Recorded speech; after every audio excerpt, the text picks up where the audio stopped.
Sources of energy यानी ऊर्जा के स्रोत के बारे में पढ़ेंगे। हर कार्य करने के लिए कुछ ऊर्जा चाहिए होती है। इंसानों को उनकी ऊर्जा मिलती है खाना खाने से, मशीनों के लिए ऊर्जा के लिए हम कई तरह के ईंधनों का प्रयोग करते हैं, और बिजली बनाने में भी कई तरह के ईंधनों का प्रयोग किया जाता है। और क्योंकि ये हमारे जीवन के इतने जरूरी भाग है कि इनके बारे में पढ़ना आवश्यक है। अब हम जानते हैं कि ऊर्जा का अच्छा स्रोत किसे कहा जा सकता है। ऊर्जा का अच्छा स्रोत उसे कहा जाता है जो प्रति एकांक द्रव्यमान अधिक से अधिक कार्य करे, यानी अधिक से अधिक ऊर्जा दे। दूसरा, जो सरलता से प्राप्त हो सके। कई ऐसे ईंधन है तो जमीन में काफी नीचे प्राप्त किए जाते हैं, इन्हें निकालना इतना मुश्किल होता है कि इन्हें अच्छा स्रोत नहीं कहा जा सकता। तीसरी बात, अच्छे स्रोतों को जमा करके रखने और इधर से उधर ले जाने में भी सरलता होनी चाहिए। और सबसे ज्यादा आवश्यक यह है कि यह स्रोत सस्ते हों, क्योंकि इनका प्रयोग हर तरह के मनुष्यों को करना है, तो दाम का ध्यान देना बहुत ही आवश्यक है। इस चित्र में दर्शाया गया है कि बिजली कैसे बनाई जाती है, एक थर्मल पावर प्लांट। इसके बारे में आप कुछ पुराने पाठों में पढ़ चुके हैं। स्टीम यानी भाप बनाया जाता है जो टरबाइन को घुमाता है। यह टरबाइन एक पावर जनरेटर से जुड़ा हुआ है। जनरेटर जिसके बारे में आप पहले पढ़ चुके हैं। जनरेटर में स्थित ये शाफ्ट घूमने लगता है, और इसी शाफ्ट के घूमने के कारण बिजली बनती है, जिससे पंखे चलते हैं, लाइट जलती है और अन्य चीजें भी चलती हैं। अब हम जानेंगे फॉसिल फ्यूल यानी जीवाश्मी ईंधन के बारे में। यह ईंधन आज से करोड़ों वर्ष पहले बने थे, जब मरे हुए जीव जंतुओं के शरीर जमीन के नीचे दब जाते थे। जमीन के नीचे स्थित गर्मी और उच्च दबाव के कारण यह ईंधन में तब्दील हो जाते हैं, और इसी कारण से इनका भंडार सीमित है। जीवाश्मी ईंधन के कुछ उदाहरण हैं कोयला, पेट्रोलियम और प्राकृतिक गैस। इनका प्रयोग गाड़ियां चलाने और बिजली बनाने जैसे कार्यों में किया जाता है। इस चित्र में दिखाया गया है कि भारत में किस तरह के ऊर्जा स्रोतों का उपयोग किया जा सकता है। सबसे ज्यादा उपयोग कोयला और पेट्रोलियम का ही किया जाता है।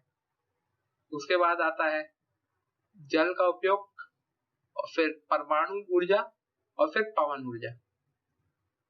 इस चित्र में हम देख सकते हैं कि किस तरह से बिजली बनती है।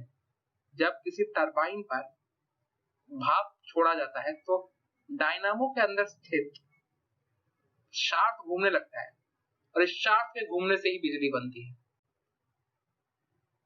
तो इसी प्रक्रिया का प्रयोग किया जाता है तापीय विद्युत संयंत्र यानी थर्मल पावर प्लांटों में। जीवाश्मी ईंधनों को जलाकर बहुत ऊष्मा निकलती है। इस ऊष्मा के द्वारा पानी के भाप बनाया जाता है, और यही डायनामो के शाफ्ट को घुमाकर बिजली बनाता है। कोयले के लाने ले जाने के जगह बिजली का परिवहन ज्यादा सस्ता है। इस संयंत्र का एक ही कई घाटे हैं। एक तो यह कि यह ईंधन सीमित है, यानी ये कभी ना कभी खत्म है, और यह भी कि यह प्रदूषक है। हमने पढ़ा है कि कोयला या कोई भी ईंधन जलाने से बहुत धुआं निकलता है, और यही धुआं आसपास के परिवर्तन में प्रदूषण फैलाता है।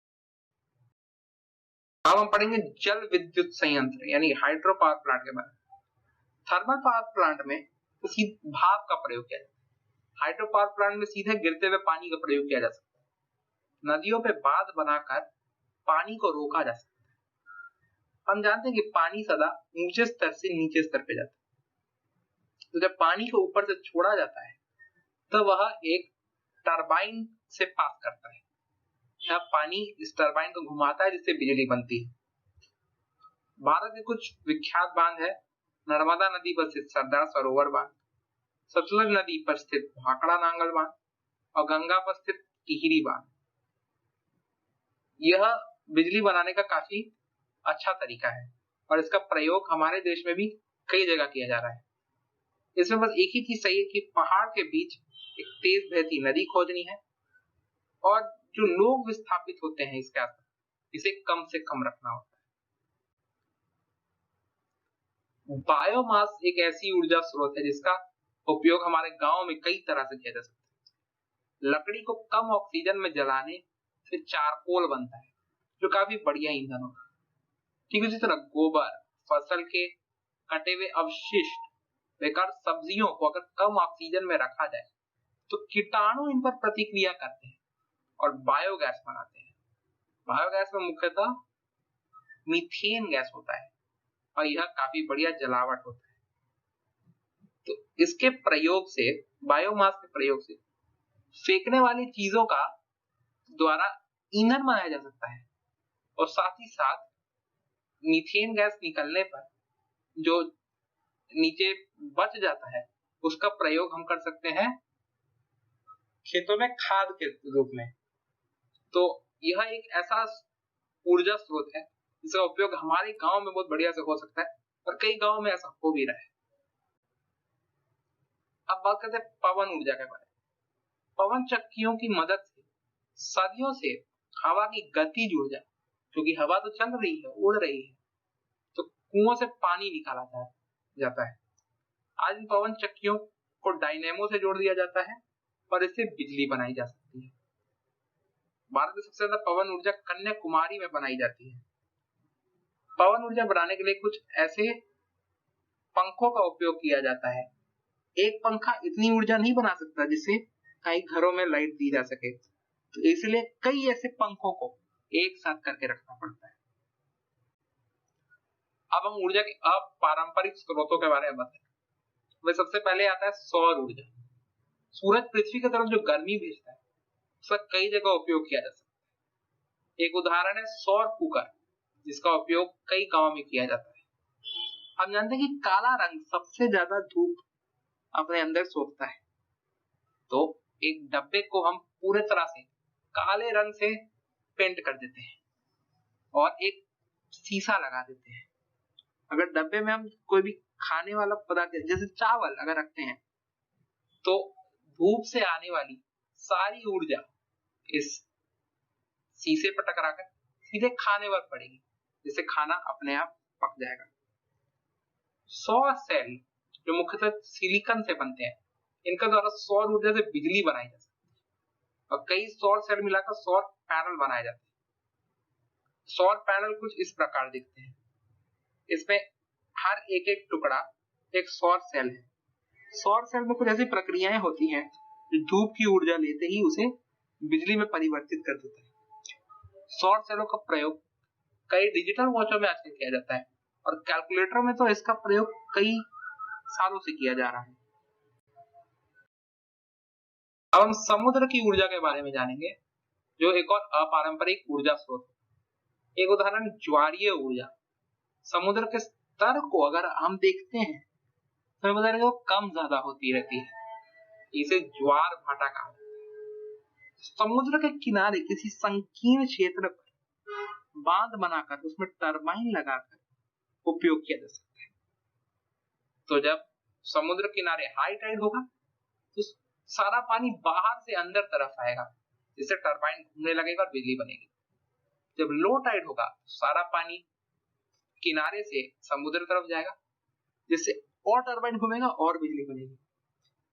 इसका सबसे पहले प्रयोग फ्रांस में किया गया था और गुजरात के गल्फ ऑफ कच्छ में इस पर काम किया जा रहा है। तरंग ऊर्जा भी ऊर्जा है जिसका हम प्रयोग कर सकते हैं। समुद्र में जो तेज लहरें होती हैं उनसे ऊर्जा प्राप्त की जा सकती है। इसके लिए कई यंत्र भी बनाए गए हैं, परंतु इसका प्रयोग अभी काफी जोर शोर से नहीं हो रहा है। भूतापीय ऊर्जा भी ऊर्जा का एक बहुत बड़ा स्रोत है। वो वैज्ञानिक परिवर्तनों के कारण कई बार पृथ्वी के गर्भ में स्थित गले हुए पत्थर ऊपर आ जाते हैं या भूमिगत पानी को गर्म कर उसे भाप बना देते हैं। इसके उपयोग से टरबाइन चलाए जा सकते हैं। यह भाप हमें कई गर्म पानी के कुंडों में देखी जा सकती है, जो भारत में कई जगह मिलते हैं। इस ऊर्जा का प्रयोग न्यूजीलैंड और अमेरिका में कई जगह किया जाता है। इस ऊर्जा का एक ही घाटा है कि ऐसे स्थान खोजना जहां यह गर्मी निकल रही है, प्राप्त करना ही बहुत मुश्किल है। अब हम बात करेंगे परमाणु ऊर्जा के बारे में। जो आजकल वाद विवाद का एक बहुत ही बड़ा चर्चा है। परमाणु विखंडन में भारी परमाणु जैसे यूरेनियम, प्लूटोनियम और कम ऊर्जा वाले न्यूट्रॉनों की बौछार की जाती है। इससे हल्के परमाणु बनते हैं और इस प्रतिक्रिया में बहुत ऊर्जा निकलती है। यह ऊर्जा चारकोल को जलाने से निकलने वाली ऊर्जा से 1 करोड़ गुना ज्यादा है।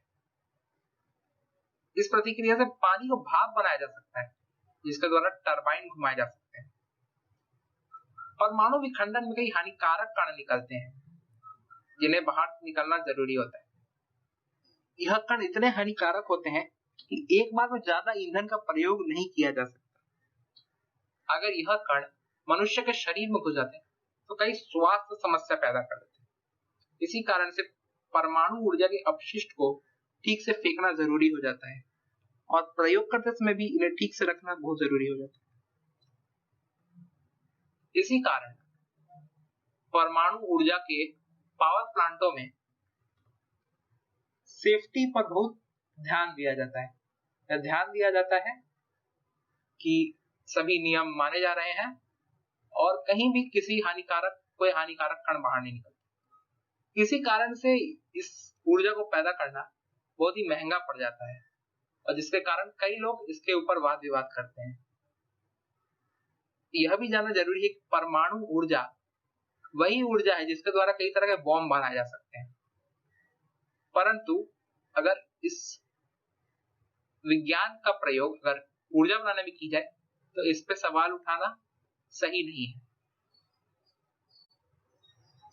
धन्यवाद। इसी के साथ हमारा ऊर्जा का स्रोतों वाला सफर खत्म हुआ।